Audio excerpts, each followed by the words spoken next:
Hi, welcome to Highland Cottage. I'm Martha, and this is Highland Cottage, and today I'm going to talk to you about 7 snowy thrillers perfect for reading in the winter. I have my ski sweater on, I'm cuddled under a nice blankie, and I made some coffee and tea and some hot chocolate. So grab yourself a mug, have a seat on the couch, and let's talk books.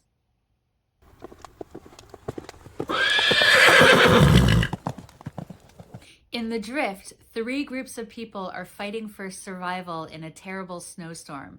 There's a group of students who are fleeing a viral outbreak at their school when their bus crashes. There's a group of strangers who wake up in a cable car suspended above a snowy mountain, and they have no memory of how they got there and no idea how they're going to get out of the car as it's kind of swinging and it's stopped in the middle of the air. And finally, there's a group of people who are hiding out in an abandoned ski chalet, and their generator is on the fritz, which is very bad news. Not only is the snowstorm dangerous, but there's a whole apocalyptic situation happening as well.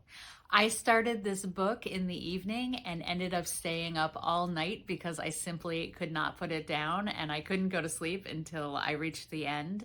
It was absolutely worth it. Each of the 3 situations have their own built-in mysteries, and then there's an overarching mystery, which is how are these events connected? Despite the bleak circumstances, this book is very suspenseful and a lot of fun. In One by One, a group of coworkers are snowed in on their corporate retreat at a luxurious ski resort in the Alps. They're all shareholders in their highly successful app, and there are 2 factions. One group wants to cash out and go public, and the other group wants to hold on. At the start of the book, the deciding vote belongs to a woman who doesn't work at the company anymore. She's not cool or rich like the others. She wasn't a programmer. She wasn't one of the ideas people, but she was there at the start and has 2 shares. After some messy social and political intrigues and wrangling, people start disappearing, first from one side and then the other. The story is told from the point of view of the 2 outsiders in the group. First, there's the woman with the 2 shares, and also another woman who works for the resort. I read this book a few years back, and I can still very clearly recall several heart-pounding moments of action and suspense.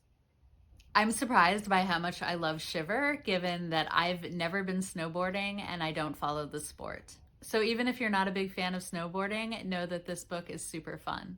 So 10 years after they spent an intense season training together in the French Alps, a group of competitive freestyle snowboarders meet up for a reunion back on the mountain.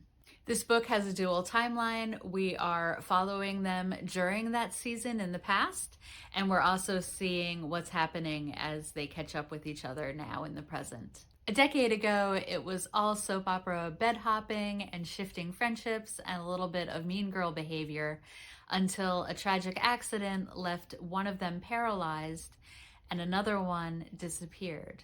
It turns out that the remaining members of the group were lured back to the mountain under false pretenses, and it looks like somebody is trying to get some revenge. In Everyone in My Family Has Killed Someone, Ernest Cunningham's father and brother are famous in Australia, and not in a good way. The brother has been released from jail, and the family is reconnecting at a reunion at a ski resort, but it's very dangerous and fraught, and that's before the bodies start dropping. What separates the Ernest Cunningham books from other mystery thrillers is that the character, Ernest, is an author of how-to books for mystery writers. So as he's telling you the story, he's also telling you how he's telling you the story and giving you little hints. He's constantly speaking directly to the reader and saying things like, pay careful attention to what's happening in chapter 12, and don't be fooled by the red herring on page 37. It's very meta and clever and a catchy gimmick, but it never gets in the way of what is inherently a very interesting and suspenseful and frightening story. By the end, you're going to love or at least appreciate his very, very messy family. And I have been saving the next book in the series all year so that I can read it during Christmas. A Killing Cold is my most recent read on this list. I just finished it on Tuesday. In it, Theo is invited to spend Christmas with her fiance's family for the first time on their mountain retreat. She feels like a fish out of water. They are incredibly wealthy, and a few of them are not hiding their suspicions that they think she's a big gold digger. She's also been getting anonymous texts and notes warning her or perhaps threatening her, telling her that she should get off the mountain and stay away from the family. She also can't shake the feeling that some things about the mountain seem a bit familiar, even though she knows that's not possible. This book is incredibly far-fetched, but if you just go with it, you will tear through it. It is a good time.